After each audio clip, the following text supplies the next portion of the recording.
I bé, com suposo que haureu vist en el cartell que tenim aquí penjat i que ha corregut per les xarxes, el tema d'aquesta xerrada una mica és l'humor en català i està inscrit dins d'un cicle que estem fent al PLIB, que és el nostre grup de recerca, sobre la creativitat. I bé, no hi ha cosa més creativa que l'humor, segurament, i hem començat amb això. Per tant, sou els protagonistes de la inauguració del nostre cicle. I bé, us presento els convidats. Tenim, per una banda, el Tomàs Fuentes, que és un gran humorista i guionista que demostra la seva intel·ligència fent equilibris entre el sarcasme i l'humor de l'absurd. Tenim també al seu costat la Júlia, que també ha vingut per haver fet l'esforç. La Júlia és un d'aquells humoristes que és un gran exemple d'estil propi, perquè malgrat que està a les ombres i no se'l veu gaire, sempre sabem que hi és en els programes en què participa. La Júlia fa ràdio i televisió. Sí, no? Com? Ets guionista de ràdio i televisió. Sí, és clar. Al seu costat tenim l'Amadeu, aquí conec fa molts anys, i bé, per definir-lo...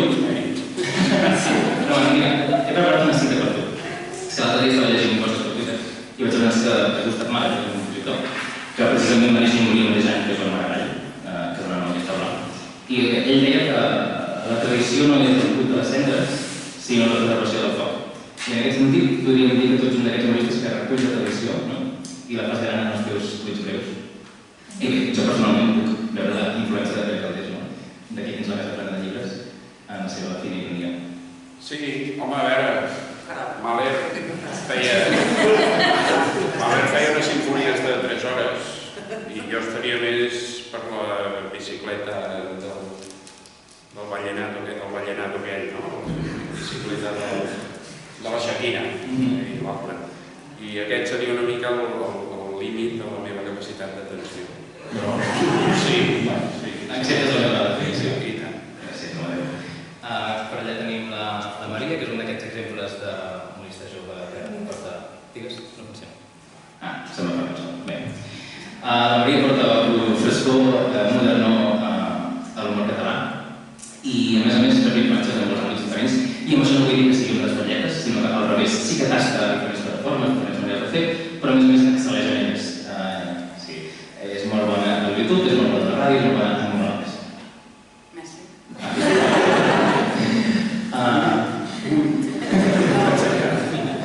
La Lara és l'única actriu, sí, bé, en realitat una mica els humoristes són una mica tots actors, però la Lara és professional i actualment, a part del Dijous de Colònia, us podeu trobar a la sala aquest dia en el llibre. Ara sí, després tinc les hores que fas.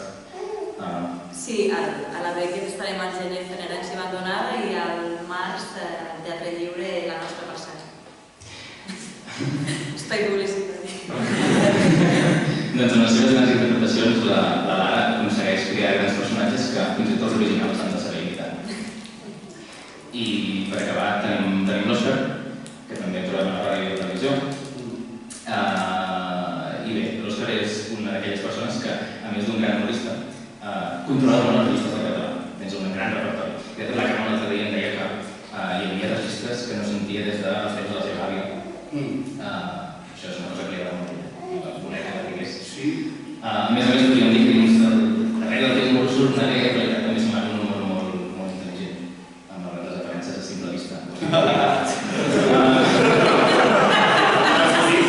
Jo no estic millor que la política. Els compliments eren de tu, no a mi. Sí, que vivim tots plegats. Però que no sobre els registres, és que tinc una sensació que, i jo crec que ho has escrit tu algun cop, Pau, que aquesta pressió que crec que no parlo bé la meva llengua. Aquesta és una cosa, i això és constant. La Carme tenia unes quantes coses sobre això. Sí? Potser precisament la qüestió que parles malament per poder dir que la resta la tenies molt. No ho crec. Però bé, ja... d'altres coses. Doncs molt bé, comencem. La primera pregunta és obligada. Existeix un humor català? En cas afirmatiu, us en sentiu part i com el definiríeu? Qui vol començar? Ja que és calfat... Ja que és calfat... Sí, jo crec que existeix un humor català i és més difícil dir en què consisteix l'humor català. Però jo diria que existeix una cosa semblant. Hi ha trets en comú. no és una qüestió fàcil de descriure, però sí que, i aquesta és la segona part de la teva pregunta, sí que em sento jo personalment part d'una tradició. I això és important. Una tradició no només vinculada a la llengua, és a dir, a fer acudits en català, sinó una tradició històrica en la mesura que hi ha molta gent abans que jo, és a dir, la tradició que s'ha dedicat precisament a fer acudits en català, a fer acudits i a organitzar-los de diversa manera. Un acudit pot ser, ho sabeu, una vinyeta d'un diari, pot ser un gag, que és la part més petita d'un sketch, pot ser un sketch, pot ser una obra de teatre, pot ser a través de la ràdio, només utilitzant la veu, pot ser a través de la televisió, utilitzant la veu i la imatge. Em sento part d'aquesta tradició, a mi m'agrada dir que des del cucut, però és que abans del cucut, és a dir, abans que l'exèrcit espanyol hagués entrat a cremar una redacció perquè no els havia agradat una vinyeta, ja tenim exemples que d'aquesta mena de, diguem, manca de conllevància, per dir-ho en paraules d'Ortega y Gasset, conllevància no manca, entre el fet de viure en un país com Catalunya i bàsicament viure en un país com Catalunya. Aleshores, tot això jo formo, tinc la sensació que malgrat encara no m'han denunciat, formo part d'aquesta tradició que dèiem el cucut, l'esquella de la torratxa, tinc tot d'exemples aquí, ara perquè no he trobat un moment d'anar al telèfon, però tot datat. És a dir, les persones humanes, saps que se'l peten perquè fan broma d'una membre de la casa dels Borbons, el Rubianes també, galeco-català, que també el denuncien els últims dies de la seva vida per dir això, que se meten a su Espanya por el culo i tot això, la bomba, el Pacus, les portades del Jueves que són segrestades, els humoristes del Jueves com en Ferrús, que ha d'anar a donar explicacions, que ha estat denunciat i ha d'anar a judici per fer un acudit sobre la Policia Nacional Espanyola i la seva relació presumpta amb la cocaïna, el senyor Boïgues de RAC1 que ha d'anar a donar explicacions també al jutjat per un acudit sobre la presumpta relació entre la Policia Nacional Espanyola i les rates, el mateix Toni Albà. És a dir, jo crec, o considero que vinc d'aquesta tradició, que és la tradició dels que han d'estar disposats a donar explicacions als espanyols sobre l'humor que fan. Bàsicament, el nostre, per resumir, ha parlat de la tradició, m'ha quedat per la versió espanyola. Sembla que s'ha preparat la pregunta, a veure... És que és la meva feina. Les reflexions sobre la meva eina, també, és una reflexió constant. Ja m'agradaria que tot fos normal, viure en un país on poder tirar d'altres tipus de qüestions i no haver de reflexionar tant d'això i poder ser cruz i ratlla, concretament ratlla.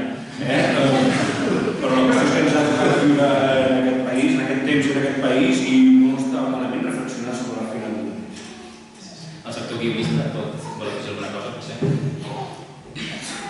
Bé, jo, mentre elaborem l'argumentari, diria un parell de coses. Una, en essència estic d'acord i crec que hi ha un humor català perquè l'humor, per mi, és sobretot un art comunicatiu i té una dimensió social que se circumscriu a comunitats, a grups humans, diguéssim. Aleshores, jo diria que no és tant si hi ha un humor català, sinó si hi ha un espai que es diu Catalunya, d'alguna manera. Com que jo crec que sí, crec que hi ha un humor català. Ara, aquest humor, evidentment, com totes les comunitats, es veu sotmès a totes les tensions sociopolítico-econòmiques, etc. I per posar un exemple que se m'ha acudit quan pensava en tot aquest tema. Jo quan era petit, ja parlo d'uns anys enrere, la foscor del segle XX, els bascos a casa, al meu entorn, deien que els bascos eren sorruts. Els bascos són sorruts, no? Els bascos amb aquella cara perquè si no té una pedra de 200 quilos per desfogar-se tindrem mal, no? I ara, recentment, diguéssim, hem anat sabent tot el que passava aquella bona gent i comences a pensar, potser no eren tan sorruts, sinó que eren una mica com, no sé, moltes vegades s'havia dit també dels russos o la Unió Soviètica, no? Són pobles sorruts i tal. No, i és que si aixequen la veu reben. Llavors, probablement han decidit fer-se entre ells, no explicar-ho gaire al món exterior, perquè tampoc els arriba, i si arriba algú és per rebre. I aleshores, des de fora, dius, és un poble que no té humor, és un poble que no té alegria de viure i tal. La té com tothom. El que passa és que, un xarop de bastó, diguéssim, un s'hi mira, no? I jo penso que l'humor català hi ha un temps que li ha passat això. Començo a veure línies disruptives, està sortint gent amb maneres noves de fer humor perquè estem acostumats aquí, que venim molt de Capri, de Pere Calders, d'un humor educat, un humor fi, la trinca fins i tot, el rock s'està florint, perquè no prenguéssim mal si diem les coses com han... I està sortint gent que les deixen amb el rock gros, que van valents, i això està bé. Però en tot cas hi ha un humor català, com també hi ha un humor català o, diguéssim, que són els referents que ha esmentat l'Òscar Andreu, però jo penso que no hem d'oblidar que també hi ha referents com Jordi de Lepé o Pertanyà. El pantall és molt ampli.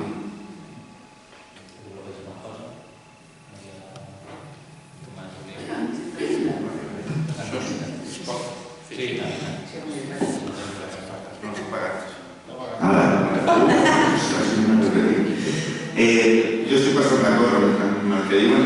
A nivell més tècnic, no sé si hi ha diferències, molt més o menys té els mateixos mecanismes en diferents espais geogràfics, però sí que trobo que a Catalunya, com en una època com a Euskadi, quan feia el programa de Setmanita, era molt polític, sí que hi ha un tipus d'humor de tanta cara opressor, per dir d'alguna manera. I això es veu, hi ha un documental, una sèrie documental a Netflix d'un americà que va a països de la Senyora, a veure com és l'humor allà, hi ha Israel i Palestina i tal, i hi ha un punt en comú d'utilitzar l'humor per plantar cara. Clar, quan vius bé, el tipus d'humor, no fas servir aquell humor més crític, més punyent. En aquest sentit, l'humor català sí que sempre ha tingut una mica més de ràbia i de fins i tot de criticar-nos a nosaltres, cosa que altres tipus d'humors o d'humors geogràfics com tenen, ja viuen bé, crec jo.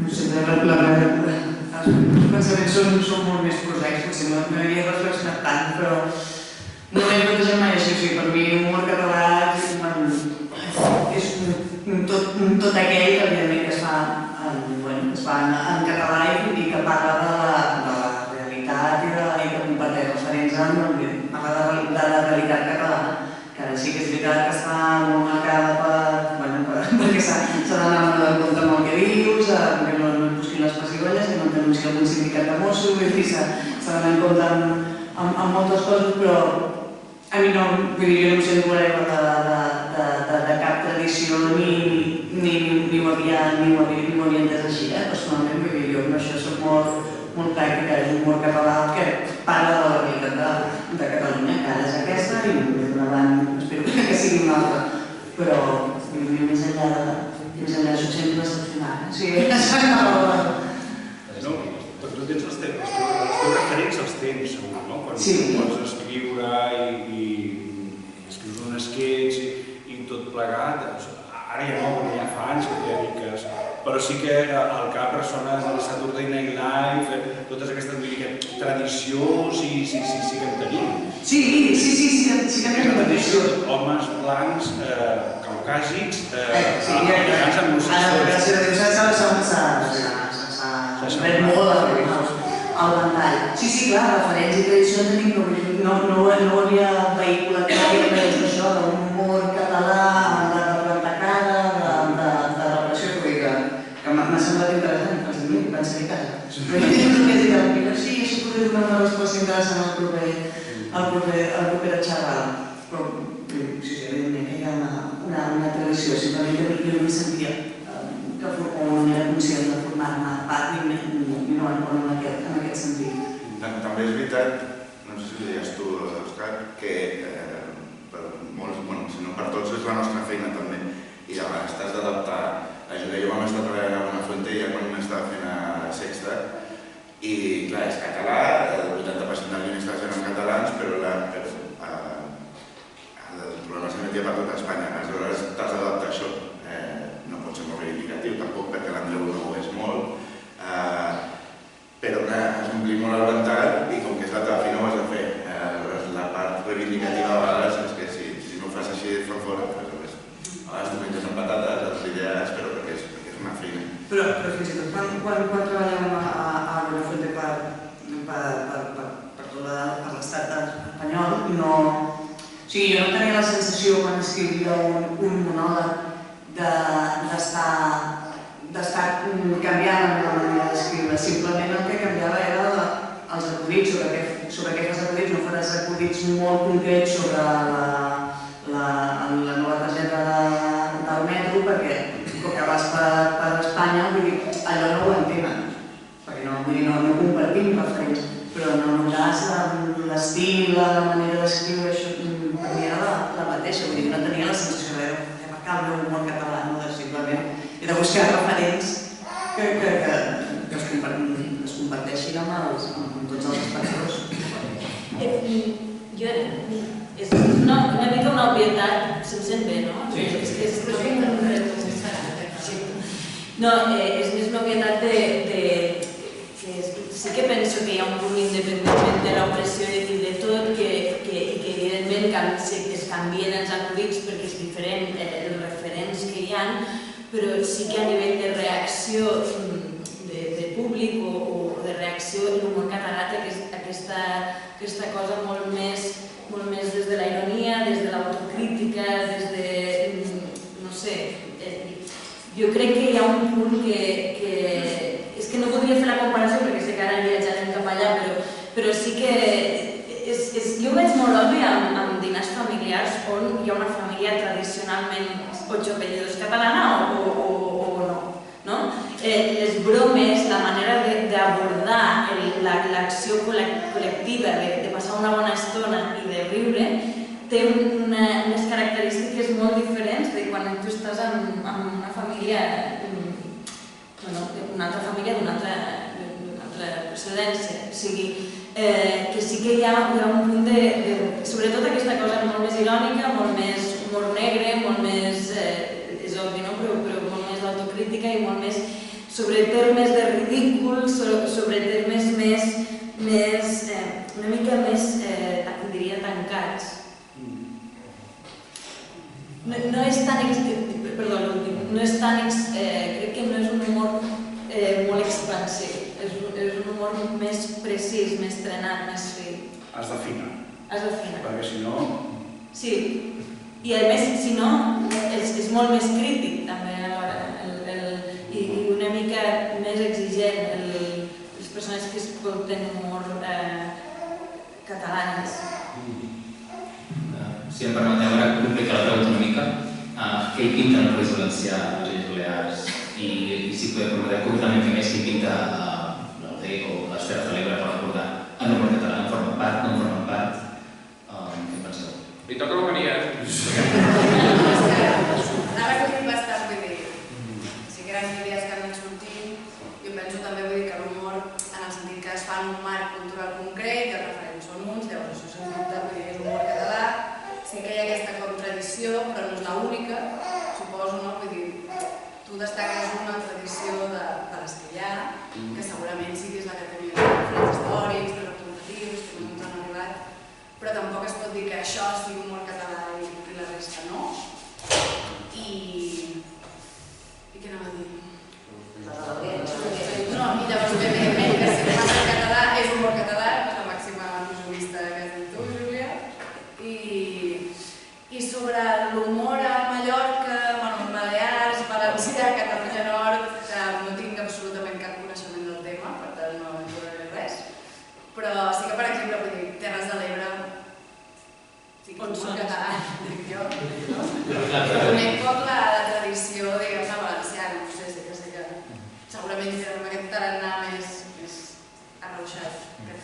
però també són representatius i surten representats. Sí, exacte. Però si posar TV3 i només parlen de Barcelona. Jo crec que la desconnexió és completa. En tot cas, no sé si desconnexió, però desconnexió de països catalans, pel que fa ara que parlàvem d'un entorn cultural i tal, sí que existeix una mica en d'altres àmbits de la cultura, la música, per exemple, i no és una cosa gaire exagerada. Gràcies a Antònia Font. Per exemple, Antònia Font i d'altres grups que probablement menys coneguts que Antònia Font, en València passa aquesta mena de col·laboracions, aquesta mena de dir, ei, som aquí, ens veiem, ens coneixem, parlem la mateixa llengua, pertanyem al mateix país. Aquesta qüestió que es pot veure potser una mica també en cinema, en literatura, aquesta mena de dinàmiques que són també molt fines, que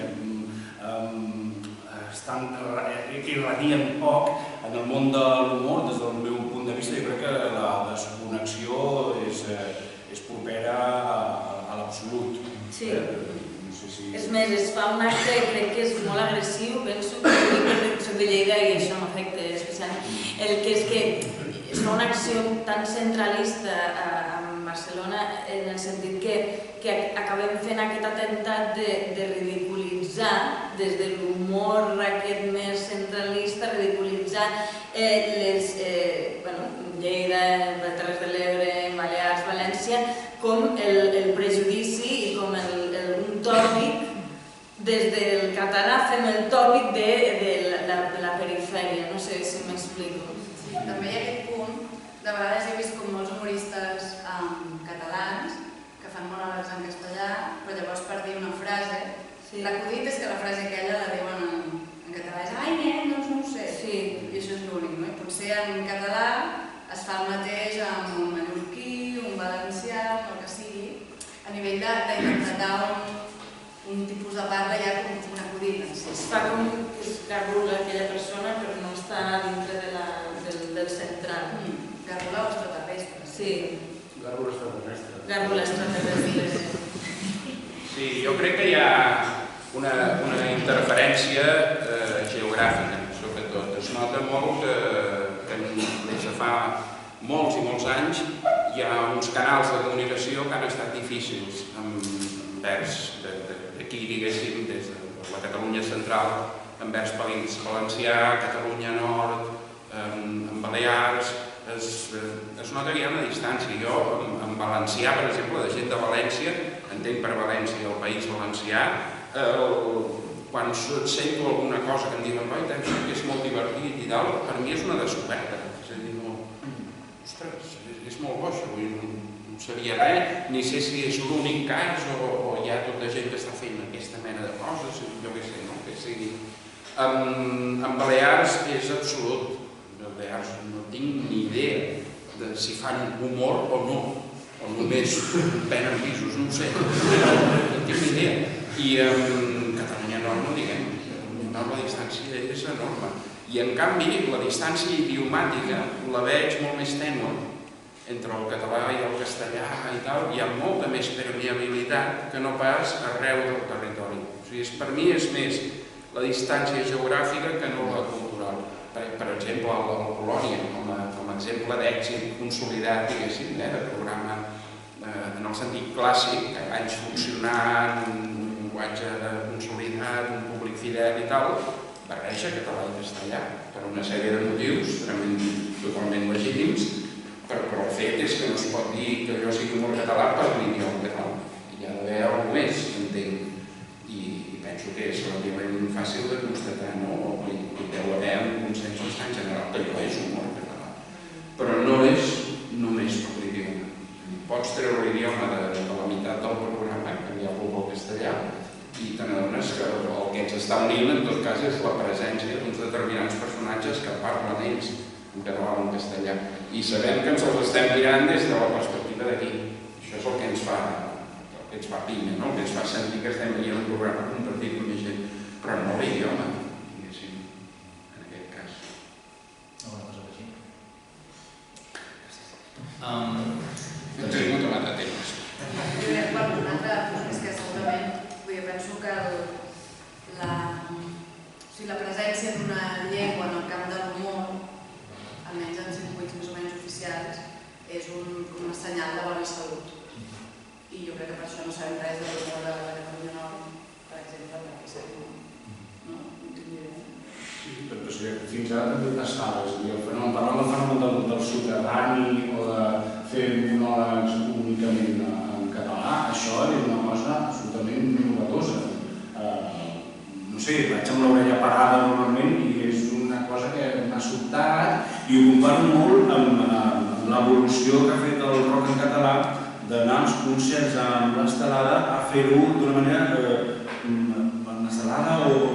d'una manera ultra reivindicativa, fer-ho d'una manera absolutament normalitzada, sense haver de donar explicació, sinó que tu vas a sentir una música que t'interpel·la directament, perquè t'interpel·la en la llengua en la que penses, en la llengua, en la teva eina diària, amb la que et connecta amb el passat, amb la que et fixa amb el present i aquest projecte cap al futur. Això sense necessitat de dir-ho. És a dir, tot això de la ironia també i totes aquestes eines també que nosaltres utilitzem i el Polònia i totes aquestes coses com l'autocrítica, jo crec que respon més a la pressió, que som conscients d'aquesta pressió, intentem d'alguna manera, no sé si deslliurar-nos, però sí de dir, ei, nosaltres som aquí. Aquesta ironia és probablement la ironia de qui no té punts. Això crec que ho ha explicat el Plató en una d'aquestes novel·les que estan publicant en català, de dir, a casa érem irònics perquè no teníem força als punts, literatura boxejadora. Bàsicament. I després hi ha una altra cosa, crec que no sé si Philip Roth o algun d'aquests, el perill d'aquesta ironia que s'acaba convertint en una mena d'autoodi, també de l'humor del gueto. Això és un perill també. I per acabar d'afegir un altre tema, una mena de qüestió així fosca, que és aquesta superioritat moral derivada també de la manca de força, de dir, és que aquí fem un humor, l'altre dia explicava que el Manel Vidal feia un gag dient que tenim al Polònia, que és un humor superior a tota la resta. Són millors que l'espanyol. Són millors que tenim al Polònia. Hòstia, preferiria no tenir Polònia, no ser els espanyols i tenir un país lliure, per exemple. Aleshores, aquesta mena de negociació i tota aquesta...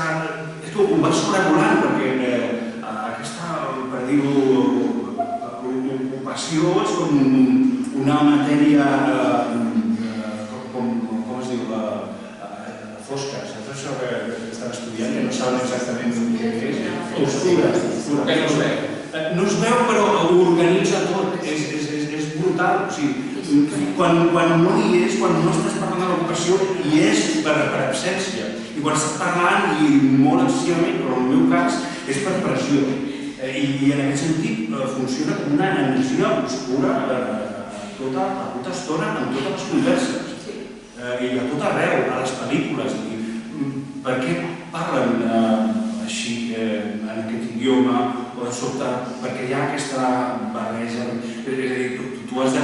O sigui, pots passar de tot, pots tenir una postura crítica, per dir-ho d'alguna manera, però a poc que paris l'orella i a poc que comencis a interessar, veus que hi ha una tensió i que la tensió és constant.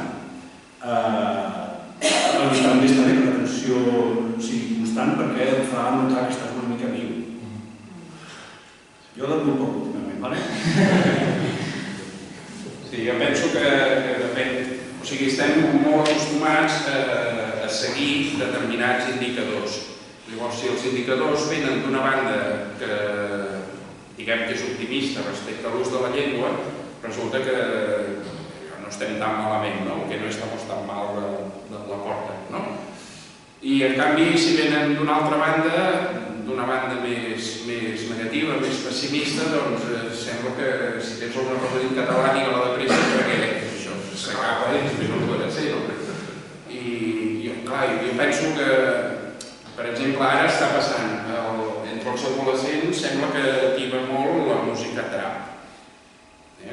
Rosalia, Batia, tots aquests sons que sonen ara, que els que no som adolescents mirem d'anar amb la llengua fora intentant fer veure que també ens agrada, però en realitat és un fenomen fenomen que està amb una velocitat tremenda i nosaltres el veiem passar, perquè tenim una edat, no ens enganyem, però ho sabem quan ens llevem al matí. Doncs, en el trac, la presència del català és molt baixa, tot i que molts d'aquests noms que sentim són gent catalana, gent que fan servir el català d'una manera habitual, però en canvi quan actuen, quan d'allò, i la Rosalia si diu una paraula en català, aquí muntem una doctora, diguéssim, per aquestes necessitats d'efecte. Però en canvi, també tenim una gran bossa de població, probablement molts més que no pas adolescents, que és la gent molt gran que no tenen ja retenció d'orina. I en canvi no hi ha mai la notícia que el català és un poble que es pixa a sobre, diguéssim, i necessita anar amb bolquers i tal. És per dir que de vegades centrem l'atenció en allò que ens volen fer veure, o que a nosaltres ens ve de gust de veure per un estat d'ànim o per una línia argumental que ens ha agafat i l'estem mirant de justificar sobre la marxa. Però les realitats són molt més complexes, penso. I en el cas de l'humor i de l'humor català sí que crec que hi ha aquest ingredient de submissió que ve d'anys, diguéssim, que ha anat calant i que ara la feina que estem tenint és a mirar de treure aquesta unitat que ha anat entrant en el subsol, d'anar-la fent fora i anar-nos sentint normals, diguéssim, no? Sí, perquè aquesta permeabilitat que tu deies es produeix només en un sentit, en l'altre jo diria que no hi ha cap permeabilitat entre altres coses perquè això, perquè el sandwich és genial i no només el sandwich a França-Espanya, és el que comentàvem abans, és dels Estats Units. Netflix jo crec que ha arribat fins al final, crec que ho he vist tot, pràcticament, he tocat i he tornat. I el que veus allà és el que veus, que és cultura anglosaxona, occidental, ja està. Perdó, era només una altra. No, i només una última cosa, una cosa no me'n sé, està de dir-ho amb tot això del trap i els adolescents i tal. Sempre es diu que els adolescents són el futur, però no ens enganyem, són el futur d'ells. El nostre no. Per tant, centrem-nos una mica en el que està al nostre abast i no intentem entendre el trap, que la majoria de lletres estan fetes amb el morèpic de Gibson aquell i no... M'agrada perquè no esteu robant la feina, és a dir, el correcte de la situació de la llengua i segurament una mica de sociolingüistes. Ja m'agrada. Bé, tanquem aquest primer bloc més de desplacament i passem a parlar de la creativitat, que és el tema d'aquest cicle. I bé, fins ara hem parlat una mica de l'ocupació i del problema territorial. Continuem parlant d'això, sisplau. Com a espectador, una mica tinc la sensació que aquesta submissió d'aquest de tota l'estona a la cultura dominant, que és la nostra espanyola, resta creativitat, és a dir, limita la creativitat. No sé si tenim la mateixa percepció i és afirmatiu com intenteu defugir-la, si realment sou conscients del problema. Perdó, en quin sentit que limita la creativitat? És a dir, que el fet d'estar subordinat a una altra cultura fa que la creativitat com a dins de la llengua catalana, per exemple, estigui limitada a què arriba nou, per exemple, en castellà, no? I llavors copies una mica què arriba nou en castellà. És a dir, que una mica limita aquesta possible innovació. És que jo en la lectura aquesta de la limitació, és que hi ha algo que també, a part de tota l'opressió, crec que el nostre humor està en relació. O sigui, l'humor està en relació amb la vida, en relació amb el que està passant, no? I llavors, clar, estem en relació amb una cultura, estem en relació amb el castellà, estem en relació amb l'humor castellà, i llavors jo crec que una pregunta és si es pot créixer sense aquesta constant relació. Clar, jo penso que és molt complicat perquè el que fa l'humor és recollir, observar, contrastar, fa una digestió del que passa i ara estem en constant relació. És com, jo penso això que des del trap ni futur ni res, sinó és present, o sigui, ara estem en aquest present i moltes coses del nostre humor estaran en relació amb el trap que podem entendre o no entendre, però ha entrat el trap al nostre present i la manera com s'aborda aquest trap és el present, no sé cap a on anirà aquesta barreja, però no podem obviar que estem en relació. Llavors sí que penso que hi ha un excés, potser, de relació relació amb l'humor espanyol, hi ha un excés d'humor català en relació a l'humor espanyol. Això sí que penso que potser és massa present en aquest sentit. Perquè hi ha una diferenciació, o sigui, hi ha un intent de col·locar-se, de posicionar-se, però de diferenciar-se davant d'aquesta perspectiva i no voler sol. No sé com se pot volar sol sense aquest contrast. Volar sol, jo diria que és el que hem d'explicar. I malgrat tot, el vol en solitari està en relació amb altres tipus de vol. Però bé, és el que deia dels concerts, aquesta mena de progressió, de no concept de manera reivindicativa, a experimentar la pròpia llengua com una cosa natural, de pràcticament ni tan sols plantejar-ho i sobretot eliminar aquesta càrrega de dir això ho faig per pura activisme o tot això, sinó trobes aquesta mena de manar que és que està sonant la teva llengua a un nivell de puta mare, o estàs gaudint sense fer aquesta lectura primera de dir ho faig només per activisme i em menjo qualsevol merda. Estàs menjant qualitat i a més una cosa que t'interpel·la directament perquè explica el teu moment, explica tu mateix i explica la teva cultura. En aquest cas és la cultura.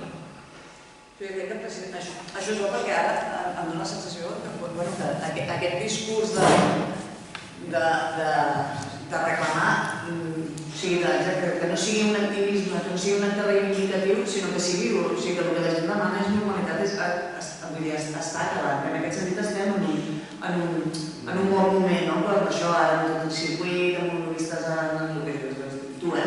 en català, o música en català de qualitat, perquè cada vegada hi ha més gent que exigeix coses també en la seva llengua i que no precisament perquè siguin independentistes o per plantar cara o el que sigui, sinó per pura normalitat. I crec que en aquest sentit estem en un bon moment, no a nivell d'institucions o de polítiques que s'estigui fent, sinó de consciència d'això. Vull dir, fins i tot jo mateixa quan vaig començar fa molts anys a fer a Twitter, per exemple, o quan blogs, no us recordeu dels blogs? Vull dir, doncs jo els escrivia en castellà i pensava això de, perquè jo si vull treballar, així tindré més possibilitats, per anar a Madrid, que hi ha més productores, no sé què, i ara, vull dir, el meu compte de Twitter va començar en castellà, exclusivament vull dir en català, i jo mateixa m'he anat prenent consciència de, no sé què, que absurd, perquè ho feia, vull dir, si aquí hi ha possibilitats, si el que vull, si la manera que penso i tot, vull dir, és en català, vull dir que aquest concepte deixar de demanar per tot, és un públic més petit, però és com jo penso d'una manera més fluida. Els hi passa als danesos, als suecs, als noruecs, als grecs i tal, és el que hi ha. De tota manera, això que tu descrius a mi em sona una presa de consciència, diguem, sense gaires hòsties, d'una manera natural, arribar a dir, hòstia, jo m'expresso i mirar, marxa enrere. Jo he tret 3 discos amb la meva banda, que es diu la Banda Municipal del Polo Norte, en castellà. O sigui, la llengua paterna que parlava amb el pare i el meu germà és el castellà. El meu millor amic, el papi, és la llengua que parlo, és el castellà també. I el que explicava més o menys és que jo sí que he hagut d'alguna manera fixar-me en l'eina que utilitzava també a l'hora d'expressar-me, que l'eina és la llengua, perquè soc guionista i escric acudits, i tenia un problema, i el problema és que malgrat ser la meva llengua materna, la meva llengua materna, tenia un dèficit. Per això la teva presentació m'hi ha una mica explorar, perquè no tinc la sensació de dominar prou la llengua, en el sentit que tinc 3-4 pestanyes obertes, una és de l'Optimot, l'altra és del portuguès a dir, l'altra és de l'enciclopèdia, i fa 10 anys, quan entro a RAC1 a fer el programa que fem amb el Tomàs i amb l'Òscar Dalmau i companyia, me n'adono que a l'hora d'improvisar sovint tirava de moltes expressions en castellà perquè el meu cervell havia estat o la que jo considerava que la meva tradició eren aquests programes, la majoria en castellà. A mi tot això del cap i totes aquestes qüestions m'enganxen una mica lluny. També probablement perquè he viscut 3 anys, i són 3 anys de formació, els he viscut a Andalusia. 3 anys de formació vull dir quan un és dels 5 als 8 aproximadament, en què un comença l'únic català que jo sentia, en aquest cas era el de la mare. La mare i el de la germana, és a dir, després quan torno aquí, al barri, al col·legi, a l'institut, la llengua ambiental és el castellà. Tota l'estona dels mitjans. El meu avi quan arriba a casa moltes vegades vol la catalana i es refereix a TV3. Aquí es produeix un curtcircuit brutal, vull dir, que soc català, m'estàs dient por la catalana com si fos alguna cosa, i es produeixen tots els curtcircuits al llarg de la història que fan que em plantegi com és possible que aquesta eina que hauria jo de dominar, que jo hauria de poder improvisar, de fer humor en català, fa 10 anys no ho puc fer. He de tenir, i encara ara tinc aquestes pestanyes obertes i hi ha expressions que són dubtes constants i un va per la llengua com si fos un camp de mines, moltes vegades, i jo crec que perquè arrosseguem tota aquesta tradició que hem d'estar disposats també a cremar.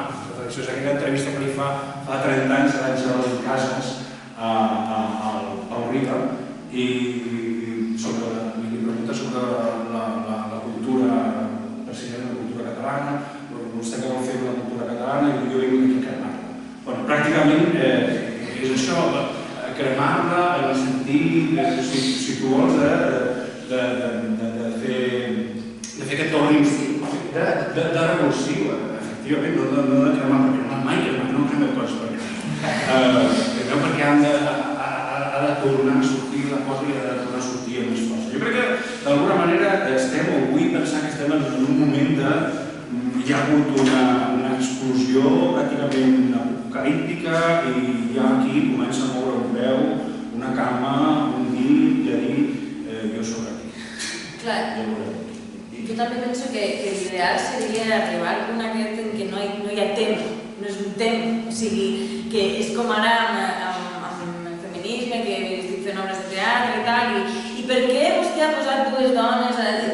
Ja està, o sigui, hi ha d'haver un moment en què, tant de bo arribéssim a un moment en què no fos un tema, sinó que ja estigués tant, i que el català, per què ho fa en català no fos una pregunta, o sigui, ni per què ho fa en castellà, sinó que no hi hagués tema, però jo crec que hi ha aquesta relació constant. Ara bé, jo també he crescut i tinc el meu entorn i encara caiem en aquesta cosa terrorífica, però que veig que ho fem encara molt, que és parlem en castellà quan volem representar una persona de determinada classe social amb determinades limitacions, o parlem en català quan... És que amb el tema de l'humor més barat o així a nivell d'amics i de taula, jo veig que ens fiquem a parlar en castellà quan volem dir tacos o ens posem... I vull dir que això és una cosa que està molt arrelada. Bé, la llengua d'aquí té la força. Qui diu qui insulta i qui menysté i tot això, clar, tu al final només fas que acabar de tornar com a mirall a allò que et diu. De tota manera està tot tan mirat, em sembla bé, les sèries de Catalunya més en compte que aquest no s'expressi en castellà perquè és el personatge dolent i de tot això se'n fa Llavors veus escenes que no te les creus ni de cap manera, perquè veus una correcció lingüística, vull dir, clar, això és un tema que me fa pensar molt perquè no sé quina és la posició adquirida davant d'això. Jo penso que un gran pas el farà TV3 el dia que subtituli el castellà en català. I això ja havia passat, i ja s'havia fet, de fet. Sí, és a dir, fer-ho com un gag recurrent.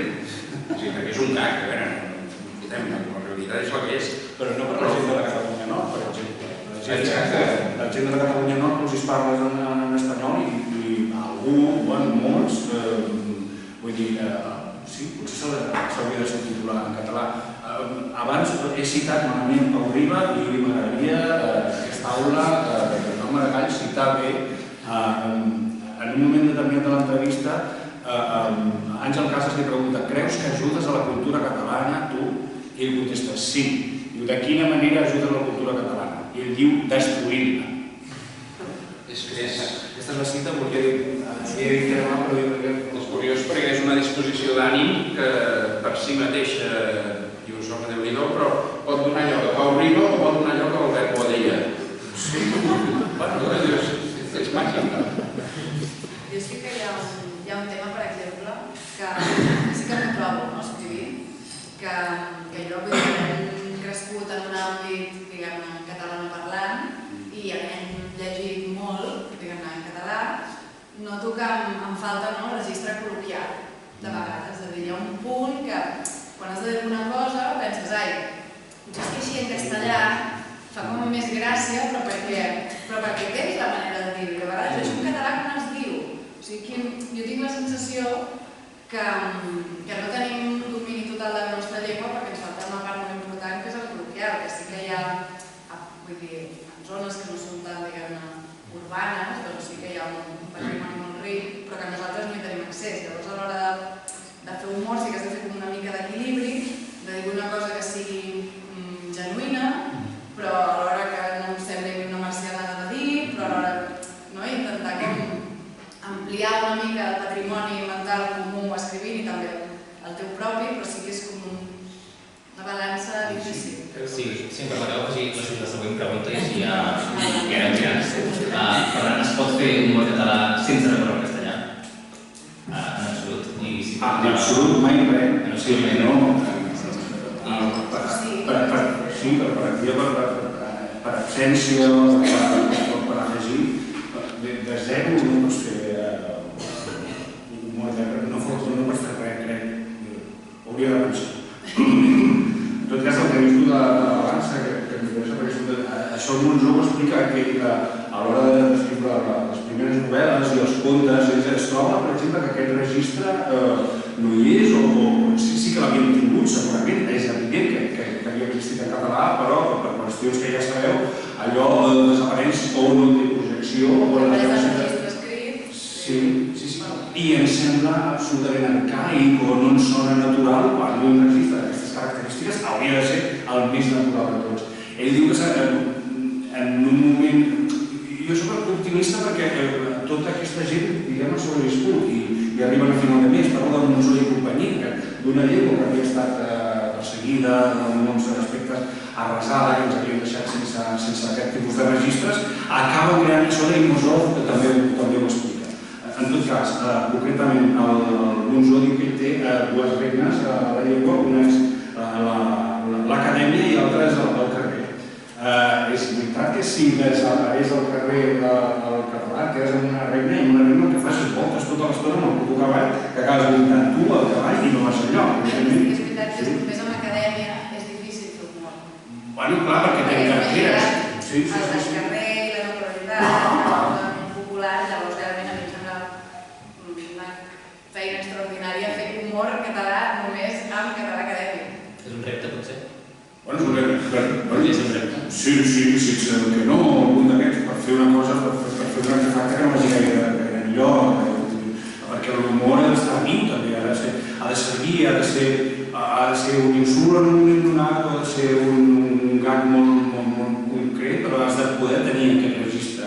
No cal que el vagis a buscar tan sovint a un altre lloc. Això seria l'ideal també, hem d'anar cap aquí. Jo penso que no. També hi ha una part el que es comentava abans, de creure'ns nosaltres mateix. Jo crec que al contrari de la resta, jo soc castellano parlant i jo és que vaig començar a la ràdio no feia servir el català ni a casa ni amb els col·legues. Una de les coses de català les fem en castellà, o sigui, aquest és el nivell.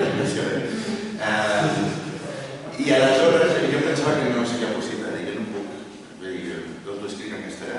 Que ara jo, si he de fer alguna cosa que m'he de donar la cara, ho faig en castellà simplement perquè soc més ràpid i tant. Però amb els anys amb la ràdio sí que es pot, fer humor en català i reivindicar-lo, l'humor en català, també ho comentava la Júlia abans, a mi al principi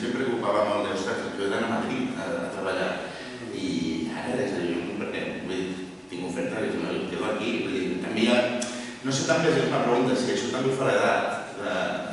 Quan ens fem grans començar a preocupar-nos per aquests tipus de coses, que jo a l'institut la política m'era igual, no era conscient de si el català estava maltractat o no, perquè jo estava en altres coses, en altres temes. La situació que hem viscut en els últims anys, jo crec que la gent més jove vull creure que també ens fa reflexionar segons en quin punt estem. Polaritzeu sempre. Polaritzeu sempre. Exacte, però per exemple també jo he treballat amb youtubers catalans i tot en castellà i a més no entenen que el català pugui fer riure. Però crec que perquè sincerament són molt joves i estan vergonyant bastant. I igual jo tinc l'esperança que algun d'ells d'aquí 10 anys diran perquè jo no he fet res. No sé com dir-ho. Jo en els anys no sé si per haver madurat o per haver acabat treballant amb nosaltres o perquè la situació política està la que està ara, he començat a donar marxes, és que no només es pot, sinó que s'ha de fer. Ens hem de poder guanyar bé la vida i no ha de ser una qüestió de... Exacte, que en un principi de la història està bé, però el que està bé i el que projectes naturalitat. Sí. Projectar aquesta naturalitat, és a dir, quan els nanos de 10-12 anys diuen sí, però és que en català no sé si guanyaré la vida. El millor que podem dir és jo no me la guanyo malament, no? Per exemple. Ja està, si aquest és el teu argument, el meu argument és que jo me la guanyo i me la guanyo bé. No, i si te vas a Montsó i quan jo era jove a Montsó ja guanyava la vida, no és d'ara. Però crec que, jo en el meu cas no m'interessa això, estava parlant d'altres coses. Jo ara parlant amb gent més jove i tal, crec que començaré una mica més de... Jo quan tenia 20 anys que anava a Euskadi a veure els col·legues allà, em flipava que entre ells parlessin de política. Un tema normal, i era, ostres, que guai, no entenc res, perquè no entenc les polítiques. Però que guai, i jo crec que ara això comença a passar. No sé si és molt dolent, però la política s'està normalitzant i cada cop més joves i no sé, si senties, escoltaves els nanos que cremaven coses aquests dies, ostres, tenien les idees molt més clares del que jo m'imaginava quan parlaven i ja no apel·laven tampoc a qüestions de llengua ni d'independència, sinó de societat, no podem guanyar-nos la vida i tal, i a la seva edat, és que és veritat, una pilota, Clar, és que també hi ha un punt que la taula rodona que ens ha convocat l'Albert, que és de generacions més joves, també vaig pensar, ostres, per què se'ns demana això? I és perquè entenc que hi ha una generació que també diu, bueno, ja d'estar tan... O sigui, que tot l'humor estigui tan contraposat que hi ha una força de dir poden ser les coses diferents en aquest sentit i potser no en som prou conscients nosaltres d'això. Hem de pujar el ritme. No, en castellà, o sigui, sempre recórrer el castellà. Júlia Marena, la decisió no sé. Sí, però jo volia comentar que em sembla que és perfectament possible fer humor en català, però que hem de superar un temps en el qual el desig de fer humor en català hi hagi de ser. És a dir, l'humor porta molt malament el forçat. Si té un element forçat, grinyol per tot arreu. Jo recordo 8 anys enrere que aleshores el Twitter anava agafant volada, la gent s'hi anava apuntant, va agafar allò que se diu massa crítica i tibava fort, no? I va sortir una broma que era senzillament jugant amb els cognoms de la gent i se li va posar el hashtag o etiqueta, perquè hem de reivindicar el català també, apellidos, perquè era una metabroma del fet que la presència del castellà catalanat, amb fonètica catalana, és present i en aquell moment ho és ara, i per tant semblava una broma afegida dir-ne allò apellidos, juguem amb apellidos. El cas és que no tenia més, era simplement un hashtag per poder seguir el tema que volgués. Doncs allò en català va tibar molt fort, va durar un parell de dies que molt amunt, no? I llavors allò va transcendir a la resta de l'estat espanyol i ho van començar a fer en castellà. Però van arribar més tard, diguéssim. L'originalitat va sortir de l'àmbit català. I va ser molt divertit perquè ells van tenir tot un debat riquíssim sobre per què s'escrivia apellidos. No ho acabaven d'entendre, però ho volien entendre, perquè ells estaven acostumats amb una normativa fixada que limpia, fija i d'esplendor, i allò, doncs, i en el moment que els hi trencaven això, primer que arribaven tard al tema, diguéssim, aquí ja ens en reien dels que ho estaven descobrint, perquè ja es veu que el Twitter això va així, i d'altra banda ells no en tenien l'etiqueta. Amb el temps, aquest tipus de mecanismes jo diria que ha tendit no a revertir-se, però sí a desaparèixer. És a dir, no hi ha la puixança creativa que hi havia anys enrere a l'àmbit català, i jo penso que és perquè estem dedicant molt més recursos intel·lectuals, d'una banda a gestionar una situació sociopolítica complexa i d'altra banda a negociar també amb tot un estat d'ànim que jo diria que és d'abast mundial en què està primant molt més l'ansietat, la crispació, la recerca de sentit profund de desesperació, l'enfrontament a problemes que ens superen com a individus, el canvi climàtic, el racisme, el maltractament. Tots els grans temes que ens afecten en primera persona s'han convertit en temes immensos, gegantins, que ens transcendeixen com a individus. La reacció és crispada. Aleshores, jo més que un humor en català, que penso que hi ha de ser, jo aspiro a una societat capaç de generar humor. Jo penso que en aquests moments anem un pèl justos. Tot i que hi ha brots verds, hi ha gent que està sortint amb força i tal, però jo diria que anem justos. I parlant d'això del català, jo ho he experimentat en la punta contrària, és a dir, per formació, per lectures de Vic i de Bolacet i tal, tinc una certa riquesa de vocabulari i d'expressions, els avis, doncs tots dos, les àvies, jo els àvies no els vaig conèixer, però les àvies, totes dues eren catalanes de sempre, diguéssim. I per tant, la meva fraseologia, el meu vocabulari és molt català, del que ara podríem dir genuí. I això ha cobrat un valor còmic. És a dir, ara, si escrius un text que aparenta una certa correcció, una certa educació, una mica el que feia Caldés i tal, i l'intentes clavar per sota, posar-li, no sé, en lloc de parlar d'un lloc, parles d'un indret, li estàs afegint una miqueta de xanèxing d'humor, perquè la paraula que sona més pura en realitat fa més gràcia, perquè no és habitual. Clar, de vegades hi ha un punt com de fer servir un registre formal o literari i el contrast també funciona.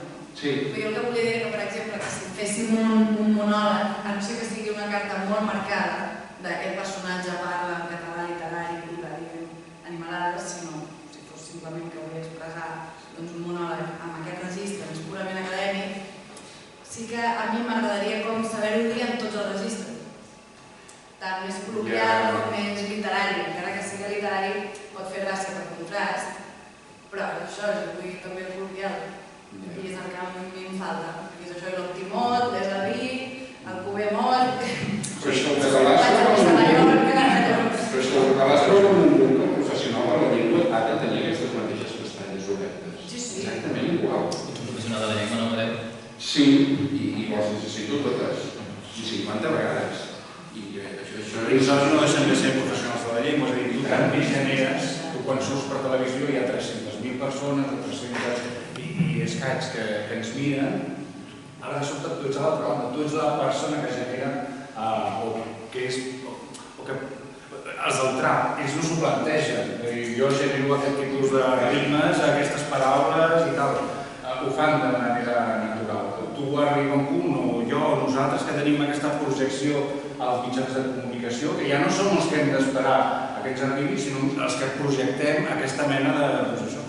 Si hi ha una preocupació per trobar aquest tipus de registre, és posar també que ja estaria bé d'anar a buscar-lo als llocs concrets i anem amb l'orella, tu també, vas amb l'orella molt parada, no? Conversa, aquesta paraula que és així, que em sembla molt genuïna i em sembla més ultramoderna, apuntes i quan tens l'oportunitat la deixes anar. O a l'hora de transformar paraules que en d'altres llengües sí que tenen una projecció de tipus dita vella, que ara em surt tota l'estona en català, perquè crec que aquesta manera de dir, aquesta paraula, jo crec que dita vella, hi ha aquesta necessitat també d'agafar tot aquest, i nosaltres que ens hi dediquem, doncs utilitzar aquestes paraules, perquè d'alguna manera, t'ho torno a repetir, som a l'altra banda, som els que no te n'adones i de sobte tens com una projecció, tens un micròfon al davant, tens una càmera, que sigui, i ets tu qui ha de fer aquesta aposta també. També dic que les busco per fer-les servir, per no gaudi personal també, però les busco per fer-les servir. Potser és una mica hippie, però jo crec que l'abordatge ha de ser des del gust i des de l'amor en aquest sentit. És a dir, perquè a vegades si anem des d'apretar o des de no, ara això no és correcte, això tal, per exemple, els youtubers que ara ho fan en castellà, és que clar, és que no estem cultivant un gust per la llengua. Sí, jo soc la primera que parles anglès i ja, vinga, a tot arreu, o sigui, i tot va ràpid i el que deies tu, hi ha molts altres temes que estan matxacant-nos i llavors hi ha un punt que volem anar molt de pressa i no anar al tema del gust, al tema de l'amor per d'on d'això, perquè requereix un temps, requereix això, dius, m'apunto una paraula, la penso, la integro, la transmeto, tot això requereix un procés d'amor i de pensament i de gust.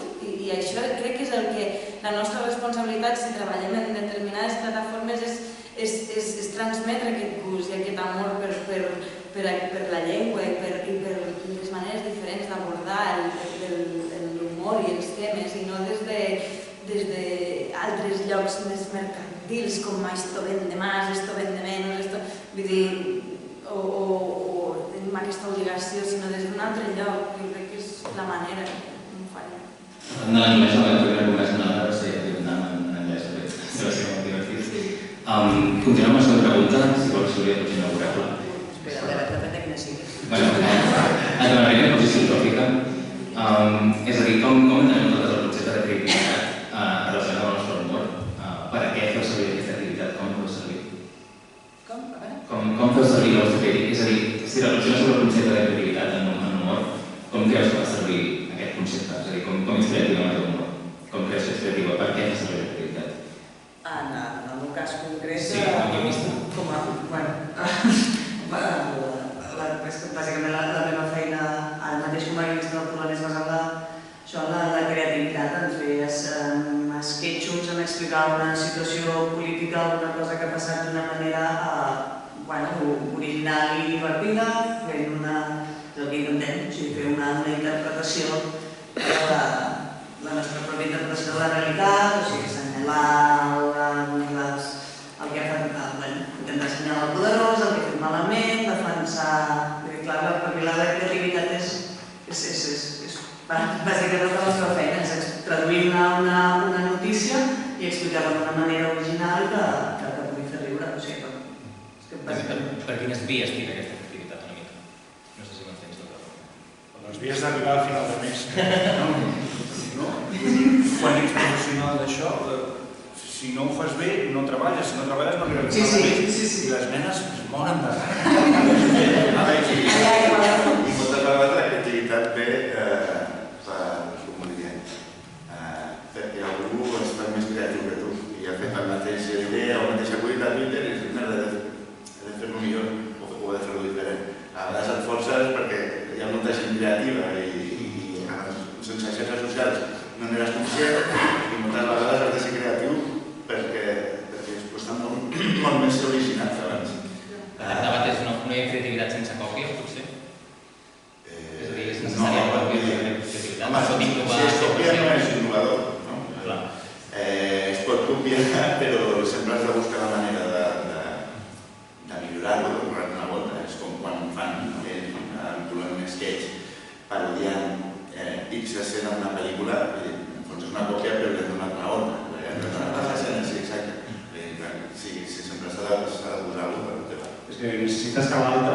qui et sé o qui veu tingui algun lloc on agafar-se, alguna referència. Torno a dir que crear de 0 està molt bé, si estàs disposat a mirar endavant el segon 2.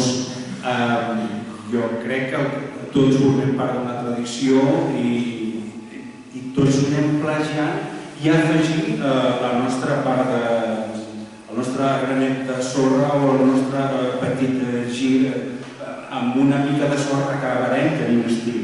Però si no, el que acabarem fent és repetir, nosaltres fem un programa a la ràdio que és d'esquetxos, i ja està.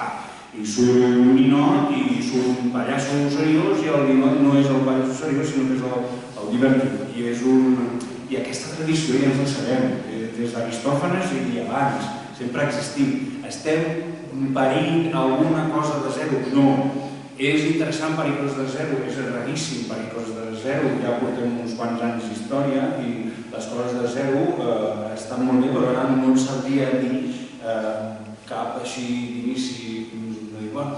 Quan Picasso trenca la gent i tot allò ja és un minut 0 d'una cosa, però és que d'aquests n'hi ha un cada 6.000 milions de persones que en surt un i tota la resta. Tota la resta hem d'anar agafant la nostra tradició i anar transformant-la. I com deia aquella amb les dues regnes, una regna amb la tradició i una altra regna projectant-te cap al futur, cap a la modernitat de jo. A més, afegeixo aquesta cosa. A més, m'enganxo a la meva actualitat. Parlant de creativitat, nosaltres, la majoria, el que ens dediquem és de formar, saps, els miralls aquests del Tibidabo, així com els periodistes ens dediquen a explicar més o menys l'actualitat de com és. Nosaltres el que fem és de formar aquesta i surt una mica explicant un esquetx de Polònia, no? Deformem aquesta realitat perquè el que volem transmetre és primer un punt de vista sobre aquella actualitat i després una certa distorsió d'aquesta actualitat. Voleu dir una cosa? Una mica el que diu l'Òscar, això de la tradició, per exemple, a la reunió que hem tingut pel programa de dijous, nosaltres el que fem en el fons, és el que diu ella, res parteix de 0 en el sentit que quan et dediques a això hi ha uns mecanismes interioritzats dels esquetxos que els tens i que els utilitzes, i que quan et diuen hi ha la reunió a Waterloo amb la cúpula de Junts pel Cat, Junts pel Cat, Xavier del de Quim Torra, amb Puigdemont i això, ostres, ens podríem... I tu ja parles a nivell d'això, de mecanismes i estructures, el típic basat en una confusió o en no sé què, o en què estan dient una cosa aquí i en segon terme passa just al contrari. Vull dir que en aquest sentit ja tenim molt fet, després només has d'omplir els buits amb el contingut o amb els acudits. Però, per exemple, amb això, el tema, ha sigut una mica un tema menor, no? Aquest senyor, em sembla que és l'Albert Solà, que és el fill legítim del rei Joan Carles, i ara s'han fet... Doncs és que, clar, la família reial sempre és un font d'humor i pensàvem, ostres, doncs, això com ho podem fer, com ho podem explicar, perquè tampoc la notícia no té més interès, no? Quina volta li podem donar? I aleshores l'esquetx en principi s'hauria de tirar endavant, sortir del programa d'aquest dijous, és això, el Felip i la Letícia en primer terme, en el sofà de la Sarsuela, comentant la notícia de l'ostres, quina vergonya, i ella, i ell defensant el seu pare. El meu pare és una mica de la religió, però no va anar tenint descendència com si fos un loco, tampoc és un irresponsable, i aleshores vas veient que tot el servei que hi ha a la que va feinejant són clons del rei Joan Carles. No sé què, que s'encavalquen, que disparen, i ells ni se n'adonen. Vull dir, això és un esquema és una estructura molt bàsica, és que en aquest sentit no hem innovat. El que passa que hem sabut com adaptar-ho a una notícia concreta que havia passat aquesta setmana. Passem a un bloc una mica més distès. Bé, l'altre dia jo parlo sobre català i l'altre dia una mica sobre aquí em va dir ostres, és que això que fas de dir fos com una roda del llop, saber que és d'Estorions és molt de partida català, és un estereotip, és un estigma. I res, m'he començat a pensar, no? I us volia preguntar, així de manera molt breu, una frase o unes paraules, els sis en podeu i una mica l'estigma, l'estereotip de l'humor en català i també en particular els humoristes que fan humor en català. Què penseu? L'estigma? Sí, un estereotip, també. Per mi és bàsicament que la llengua del català no és una llengua tan graciosa. Jo crec que el castellà és una mica el que deia ella, molt registre col·local, no? Col·loquial. El castellà té expressions molt més divertides. Perquè aquest és l'estigma. I jo personalment, t'ho dic, com deia el Tomàs, una mica amb l'edat, era consciència que ostres, no, vull dir, s'ha de normalitzar. Què vol dir que una llengua és més graciosa que una altra? Sí que, evidentment, hi ha cançons que són més divertits. Jo això crec que la salchicha fa molta gràcia. Per això els panyatxos, diu panyatxos, perquè l'objectiu hi ha que t'activa el cervell i la CH fa riure. Però crec que aquest és un estigma del català, que fins i tot nosaltres mateixos, ja no només a nivell d'humor, que quan sentim certes paraules en català ens posem a la defensiva de això és molt correcte, això no, ostres, això no ho diu ningú. I ara m'estic adonant, perquè estic veient, estic tornant a veure Bola de Drac amb una filla gran que té 5 anys, i les primeres temporades que em fa el capítol 2, però clar, ens el van descarregar.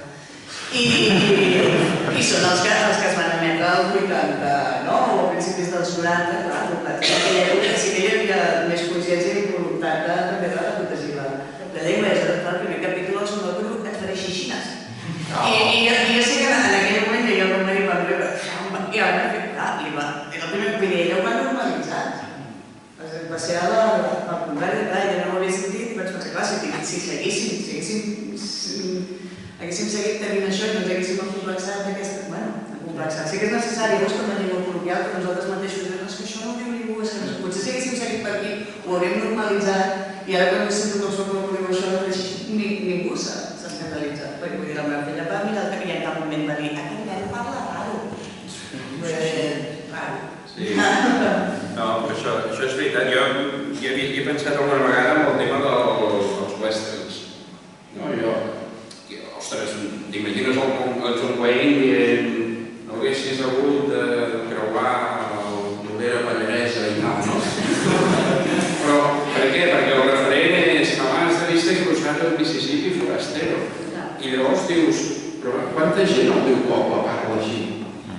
És a dir, aquesta normalitat és de pantalla, és d'haver vist el cinema en castellà, no de la vida quotidiana, que ningú té un veí, espero, que vagi vestit de cowboy i vagi dient forastero.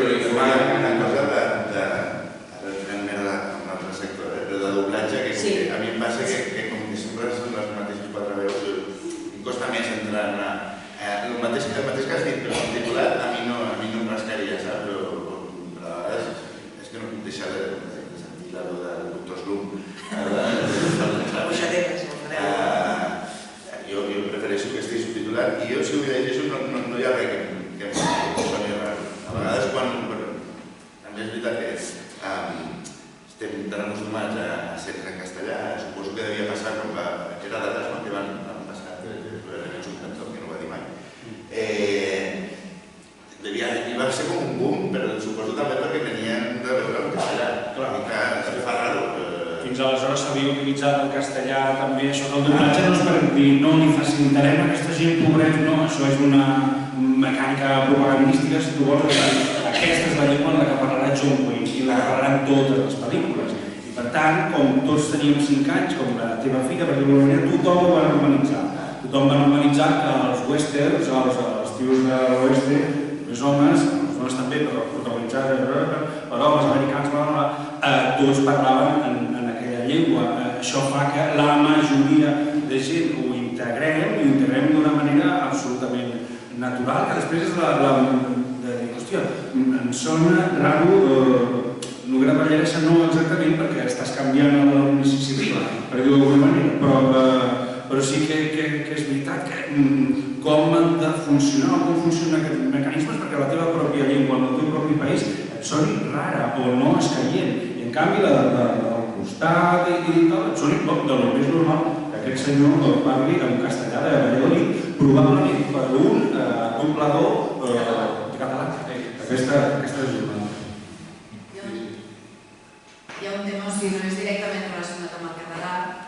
però sí que llegint alguna novel·la així més com adolescent, de vegades em trobava que en castellà feien servir fórmules que havien com agafat dels doblatges, o sigui, escrivien ja novel·les com si fossin dobladors, és a dir, bromeas, o jo què sé, vete al infierno, vull dir, aquestes coses, i que per mi això és una mostra clara de com el llenguatge de la ficció, diguem-ne, l'integres d'una manera com molt definitiva que pot arribar com a esborrar una llengua de salut com és el castellà, no? Vull dir que sí, en aquest sentit, la ficció en català que té molt de cap per recórrer. Hi ha com la sensació que hi ha moltes capes per sobre. Hi ha el que dèiem abans, primer els americans, que projecten de manera brutal, i després tenim, per una qüestió no només geogràfica, una altra llengua que també la parlen, però cada dia la parlen 200 milions de persones. Cada cop van dir, no, estem a la parlen 500 milions i ja van per 1.200. Sí, són horrorosos. Doncs aquí el que s'enfronta també moltes vegades aquest doble o triple joc, que ja veurem quan la gent comença a parlar mandarí pels llocs. Ja serà la tercera llengua o indi o que sigui. Bàsicament això. A mi m'ha fet pensar això de Bola de Drac, que jo me'n recordo veure la Sirenita amb sud-americà, o sigui, amb aquest accent, i que quan li van treure l'accent o el vaig sentir se'm va fer estrany, i penso que en la responsabilitat que tenim les persones que fem ficcions o creem ficcions, que tenim un pes de responsabilitat brutal, perquè precisament estàs posant totes aquestes qüestions s'expandeixen i que crec que és important tenir consciència d'estar febles. Jo penso que un estigma que arrossega ara mateix el català és que es pugui desencotillar, es pugui treure la cotilla. És a dir, estem tan pendents de sostenir una lluita, d'aconseguir unes reivindicacions, d'arribar a uns mínims, de combatre davant de rivals que tenen molts més mitjans, etc., que anem amb una cotilla posada, diguéssim, no? I falta aquella flexibilitat en un moment donat de trencar les normes del català per provocar una reacció hilarant o fer un canvi d'idioma perquè el personatge que vols descriure ho requereix, no d'idioma, sinó de registre de llenguatge. És a dir, el catanyol, el que diem el catanyol, que habitualment ho diem despectivament, és una eina expressiva molt potent en les mans adequades. Si juga amb els altres registres del català, igual de potent és el català que pugui parlar l'Artur Mas, per exemple. És molt potent. Imites el català i recordo les imitacions que feia el Toni Albaya fa una colla d'anys. Era un model de català ultra correcte i tal, i era molt potent. Això combinat amb això, amb el catanyol, amb tots els registres del català, diguéssim, i deixar-se anar una mica, desencotillar-se. En aquest sentit, és el que dèiem abans de les crispacions, no també afecta l'idioma. També hi ha gent que aquesta crispació, aquest estat d'ànim ansiós, que potser arrosseguem tots plegats una mica, el transmeten a la llengua. Llavors, la seva gran lluita és que es parli bé. I, a veure, una cosa és defensar la llengua, perquè és la meva, i bàsicament jo m'hi vull expressar, i si tinc algú que m'entengui, imagina't, festival. I una altra cosa és que la llengua hagi de ser condicionada a determinats paràmetres, i fora d'aquests paràmetres no és bo. És a dir, jo penso que hem de tenir present el que és el llibre d'estil, sigui en format físic o sigui virtual. Però segons l'audiència que t'adreces o segons el missatge que vols transmetre, agafaràs un nivell de llenguatge o agafaràs un altre. I tots poden ser bons. Doncs voleu dir una cosa de conclusió i de acabant? Sortiu i disfruteu. I feu disfrutar els altres i no us plantejaran en quina llengua o pas. Aquest seria, si arribem a aquest punt, mentre no arribem a aquest punt, jo continuo sent molt conscient que la meva eina és la que és i que l'ideal seria arribar a aquest punt de certa naturalitat que deuen viure els danesos que parlen danès, els suecs que parlen en suec, els noruecs que parlen en noruec, els grecs que parlen en grec. Bé, doncs moltes gràcies. Ara obrim el torn de preguntes al públic. Acosteu, sisplau, el micròfon molt a la boca, que sisplau, aixequeu la mà, una mica donem paraules. Si algú vol dir, preguntar alguna cosa. Es poden demanar autògrafs també. Per fer-ho fàcil i ràpid, aixequeu la mà tots els que voleu dir alguna cosa, us numero i anem passant, perquè si no estarem tot. Quan jo estudiava normalment no aixecava ningú la mà, és que les coses no han canviat i crec que és una cosa també de la Mediterrània i tal, que la gent està més per anar a fer un drinking que no per... Si no aixequem la mà, suspendré. Sí, a més tens alumnes per aquí que acaben de mirar matrícula.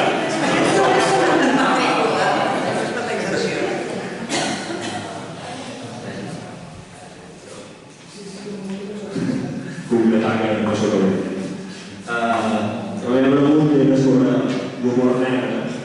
Creieu que la societat catalana en general té menys tolerància a l'humor negre que altres societats o altres cultures o la cultura castellana, podríem dir? Per posar un exemple, jo segueixo un programa que es diu La Sotana, no sé si ho sona. La Sotana. Que en català és el programa que fa l'humor més negre que he vist, que he escoltat i tal. I m'han deixat que el programa no ho feien perquè era massa negre el que feien. Creieu que en general a Catalunya s'és poc tolerant encara a l'humor negre? S'ha de normalitzar potser? Merci. Home, jo diria que l'humor negre es va obrint camí. Ara, amb la fosca. Sí, molt bé. A les palmeres. S'hi troba molt bé. Però és un humor que normalment pretén agredir una mica més. No agredir, sinó anar a veure on són els límits de les coses, no? Estic pensant en els grans referents de l'humor anglosaxó, que tenen gent molt especialitzada en l'humor negre per ell sol, i és una forma d'humor molt agressiva, molt al límit, diguéssim, no? És una mica l'X Games de l'humor, no? I per tant, entenc que estadísticament mai serà majoritari, perquè no li pertoca, però jo diria que hi ha, com dèiem abans, brots verds, no? Hi ha la Sotana, penso que està funcionant molt bé, s'estan fent monòlegs també en l'entorn de Gràcia, del d'allò. El mateix Pinko Heroes, penso que és un fenomen que té el seu interès. És a dir, si hi ha coses que no les podem dir a la tele perquè ens foten el programa en l'aire, doncs fem el programa per un canal que sigui una mica més underground, però que pot rebre el mateix suport pràcticament igual. I per aquí jo penso que hi ha esperança, però sempre confiant que no sigui tothom, perquè el dia que tothom faci molt negre, pleguem, no? De fet, el corre no para. Bueno, això ha de ser negre, no? Sí. Sempre ha de ser minoritari perquè sigui negre, perquè si tothom fa acudits passats de voltes, allò ja no serà passat de voltes, estarà normalitzat. Però sí que no va tenir gaire èxit, però amb els Oscars vam fer un programa d'animació que es deia Jokebox, on hi havia molt humor negre i no va funcionar per altres motius, Jokebox. I fins i tot a la ràdio també. Però finalment contesto una mica, creieu que no va funcionar perquè la societat, com que la llengua no està normalitzada, no està preparada perquè hi hagi aquest tipus d'humor? No ho he parlat mai, però jo crec que no tenia res a veure amb l'humor negre. Crec que era una cosa que anava més enllà. Jo penso que l'humor català precisament té molt més humor negre que altres, està més proper a anglès i això. I al final l'humor negre perquè sorgeix, no? Perquè neix, és una manera de digerir coses indigeribles des d'un lloc indigerible, no? I jo penso que ara hi ha molta necessitat de fer aquest humor negre, perquè està tan devastat el panorama que l'únic humor que sembla possible és l'humor negre.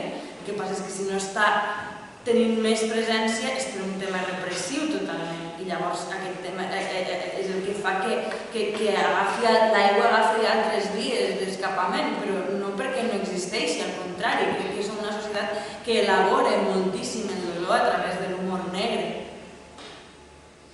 Llavors Ja veuràs. Hi ha una paraula de Esperar-se a la foscor.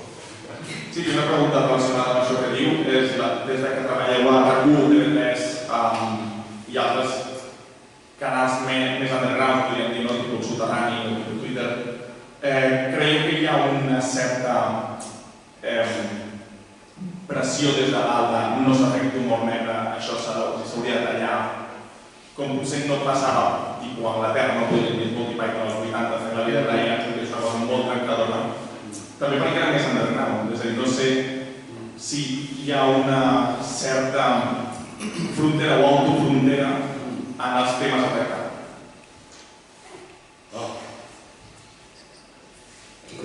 Sí, sobre l'underground, jo crec també, pensant en els anglosaxons que fan un viatge molt interessant sempre, o sigui, coses que comencen sent undergrounds poden arribar a ser mainstream, Bob Dylan, per exemple. Aquí el perill que hi ha és que ens quedem sempre en l'underground. Una cosa que et protegeix molt és quan petes l'underground i el soterrani ja no hi cap la gent. Ja no hi haurà ningú per dalt que digui això ho heu de tallar, no, perquè s'escapa, és com l'aigua, aquesta comparació que estaves dient, tant me fot el que diguis tu, senyor, que manes, no sé què, perquè aprofitarem aquesta escletxa i ho farem, i 100 persones pagant, doncs escolta, poca broma. Aquest nou paradigma que plantegen aquests nous mitjans, parlem de coses bones relacionades amb això, amb les xarxes socials, amb Twitter i Instagram, ens donen també altres eines per no haver de dependre de determinades maneres de pensar o de determinats senyors molt poderosos. De tota manera, jo que treballo a RAC1, que com saps és una ràdio que pertany a un grup, ja saps a quin grup pertany, és un grup i tot això, personalment, i crec que parlo també en nom del Tomàs, no em portarà la contrària, perquè entre altres coses pel seu cap, no m'he sentit en aquests 10 últims anys pressionat, potser sí, i tu has tret una mica autopressionat, l'autocensura de tota la vida, vés en compte que digues, però quan trobes aquesta mena de brotes que dèiem, trobes que hi ha gent de noves generacions que venen amb venta, que els vas a veure, que trobes que diuen coses naturals, i naturals poden ser negres, negríssimes, no només tiren de la ironia i del jeje, que d'alguna manera ens empatiteix, quan trobes que això es fa d'una manera natural, quan trobes que seria el que és possible que això d'aquí relativament poc surti del soterrani, això a mi també m'omple de certa esperança, també, perquè jo em dedico a això i amb la previsió de dedicar-me uns quants anys més. Tota la gent que ve darrere i que han obert i que aprofiten aquestes luches, endavant, se'ls ho han de tenir tot sempre pagat.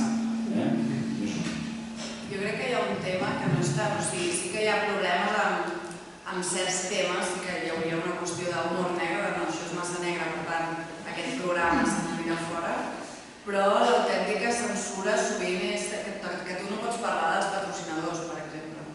O sigui, no és tant que no pots transgredir uns límits morals, sinó que tu no pots atacar la caixa. O jo, si treballo a Catalunya Ràdio, no puc dir res ni que sigui una reflexió mig així sobre la marató de TV3, per exemple. Vull dir que són aquestes...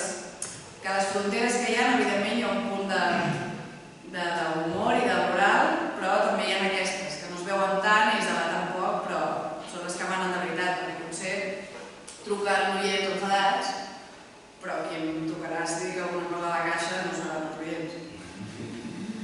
Juga de caixa. Jo penso que la línia editorial o les regles del joc de cada mitjà s'han de tenir en compte també, per amollar-s'hi o per dir no, jo aquí no, però hi són i formen part del tauler de joc, diguéssim, estan en el manual del joc. Això passa fins i tot al Twitter. Al Twitter, com que tothom en principi està en peu d'igualtat i pot dir-hi la seva, tu has de decidir fins a quin punt vols mal de caps o no. I ho decideixes tu. És a dir, saps que hi ha temes que depèn de com els enfoquis, hi haurà clatellots.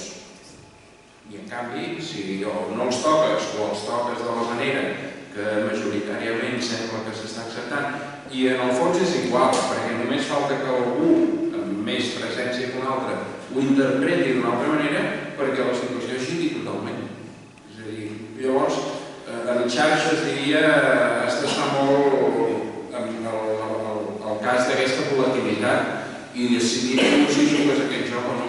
Jo, per exemple, he après a jugar-hi amb els anys. Jo a la primeria havia agafat algunes enrotllades o m'havia enfrontat amb algun usuari i mica en mica he anat descobrint que no és la manera, perquè ni aquell usuari ni jo mateix estem allà per dialogar i enriquir-nos en intercanvi de punts de vista saludables, no estem allà per passar l'estona. Alguna pregunta més? Si no hi ha només jo en tinc una. Molt bé, endavant, Carme. Jo parlo les tres dones, perquè no sé si us soc capaç d'explicar-ho bé, perquè encara que sigui dona tinc la fama que tinc.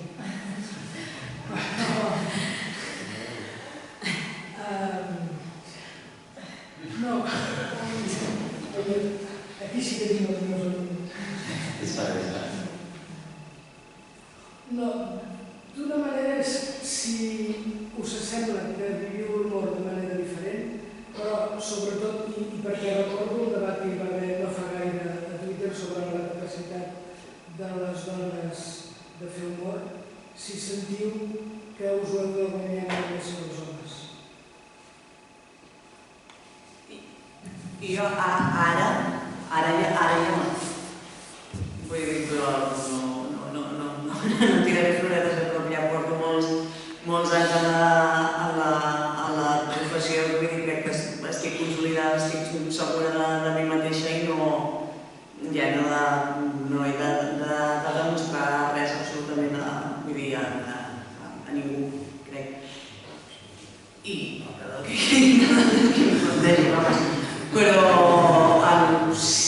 sí que quan vaig començar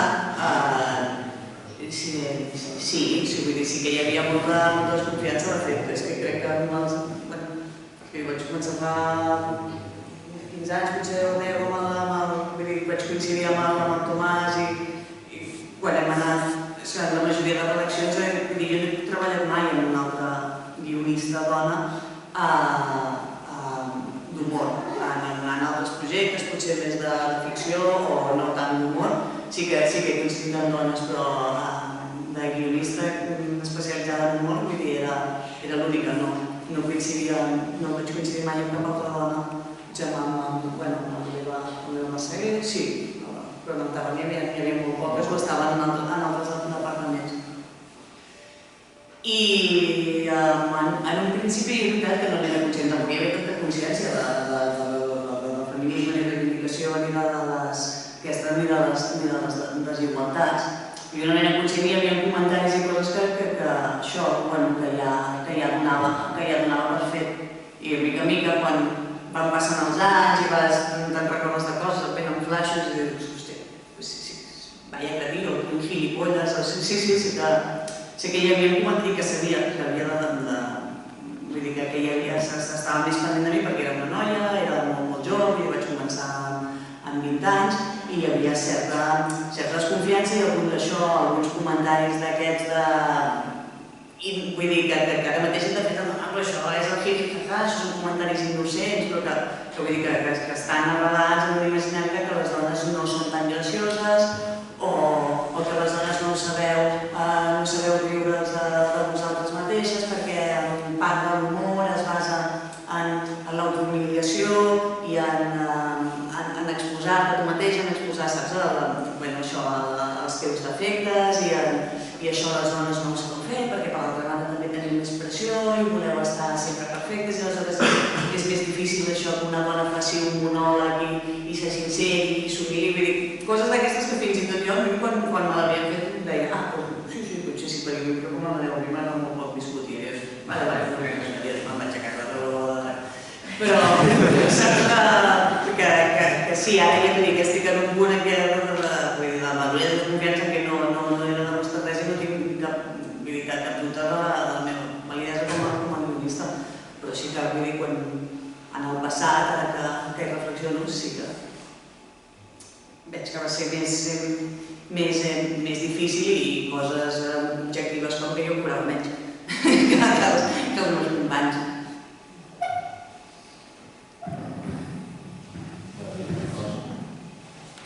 I he demanat de totes tres. Sí, home, jo crec que sí que hi ha un punt que costa com assolir la confiança en una mateixa, no? Per sortir, perquè sí que fer humor és una forma creativa on t'exposes bastant i on si no funciona, si escrius drama i no fa plorar, doncs no passa res, però si escrius humor i no fa riure i estàs allà donant una cara, doncs hi ha gent que dius que això és el pitjor que et pot passar, no? Realment hi ha gent que pensa que passi això és menys suportable que un camió per sobre. I llavors jo crec que sí que és veritat que si ets noia, sí que hi ha un punt que toleres menys aquesta pressió, almenys al principi, perquè l'exposició i la pressió externa doncs és superior, després un cop t'és igual i ja està, ets lliure. Però sí que hi ha un punt també que penso que, per exemple, no passa només amb les humoristes, també amb les periodistes en general, per exemple, hi hauria una mica el model de la Sexta, que sembla que a més de ser graciosa, solvent, a més hagis de ser consumible a nivell visual, perquè si no ja poses un tir. Que també hi ha aquest factor de pressió estètica que sembla que no hagis de guanyar, també com molts plans. Llavors crec que això dificulta la igualtat, l'esforç que s'ha d'invertir en fer una carrera i sobretot estar tranquil tu mateixa amb la teva carrera. Crec que tots aquests factors influeixen, que sigui més complicat això d'una actriu superdotada.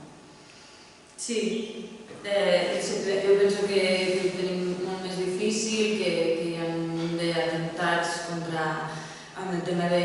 O sigui, ja com a dona creadora, però a nivell de l'humor, per molt que hem fet un recorregut cadascuna de nosaltres, no ens haguem estabilitzat i dius ja no he de demostrar res, però penso que és impressionant la d'atemptats que reps si ets dona en el món, sobretot de l'humor i com a intèrpret també, però jo des de sempre, des que estudiava, quan vaig estar a l'institut, al col·legi de teatre, es feien grups, quan es feien coses de comèdia, sempre, maxirulos o haciendo comèdia, vull dir que no, és com que no fa gràcia i si has de fer gràcia has de tenir algun tipus de cara o algun tipus de cos com a dona que faci gràcia, si no, no pots fer gràcia i si pots fer gràcia tenint el cos i la cara que tens, ha de ser una gràcia fent-te la tonta, l'estúpida, la idiota i és l'única manera que pots accedir a l'univers de l'humor.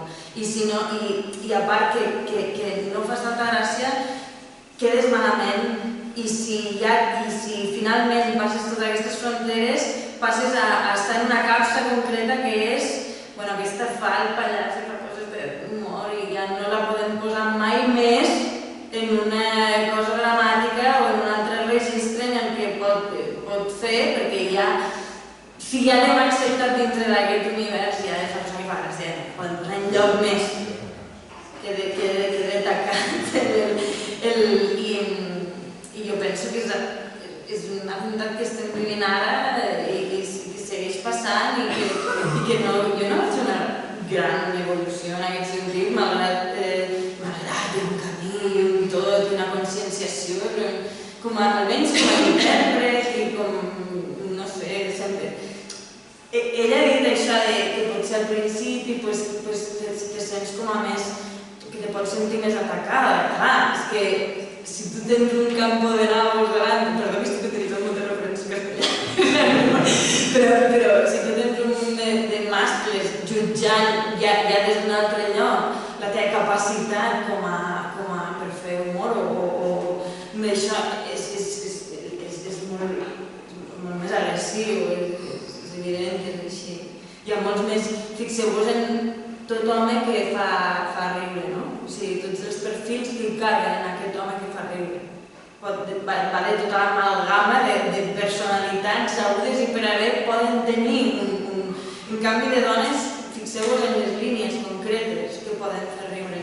Se redueixen al 10%. Bueno, és perquè eren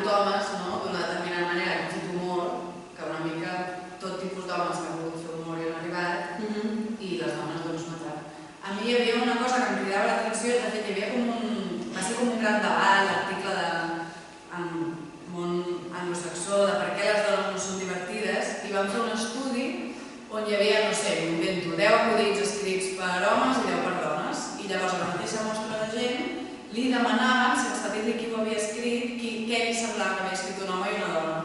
I la majoria de la gent va coincidir que els acudits més graciosos els havien escrit tots homes. I era mentida, o sigui, no corresponia. Però que hi ha aquesta idea que potser nosaltres pensem que no ho pensem, però d'alguna manera sí que ho pensem. Que si surt una tia a l'escenari potser patim, potser la veurem fent el ridícul. I a mi m'ha passat d'animar amigues meves i que moltes em diguessin no, jo no. I hi ha un punt que elles es pensen, que no se'n veuen capaç, però no perquè siguin dones, sinó perquè són elles.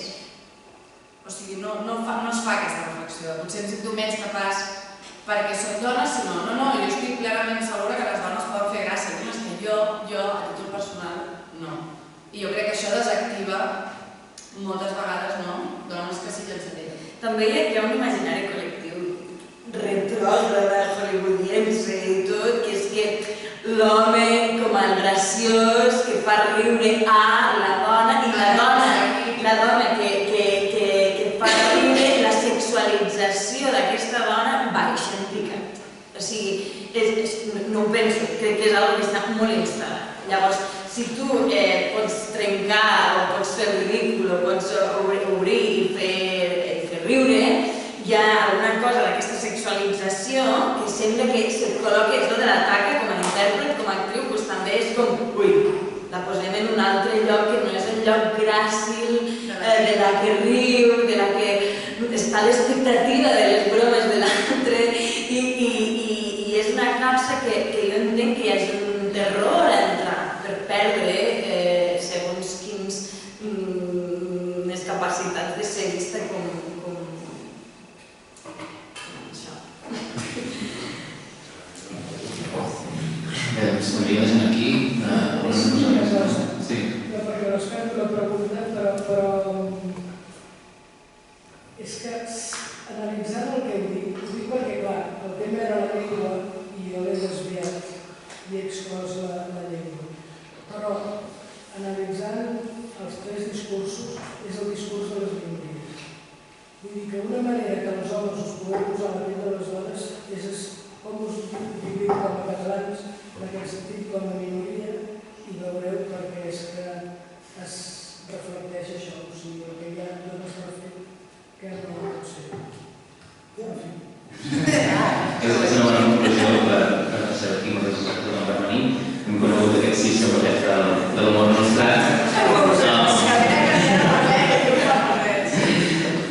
Hem conegut en les seves dimensions de professionals de la llengua, feministes, filòsofs, humoristes, actorets, i ara sí, si us hem d'anar molt sort, unes hores. Sou benvinguts i moltes gràcies per venir, als participants, al càmera i a la càmera. Gràcies.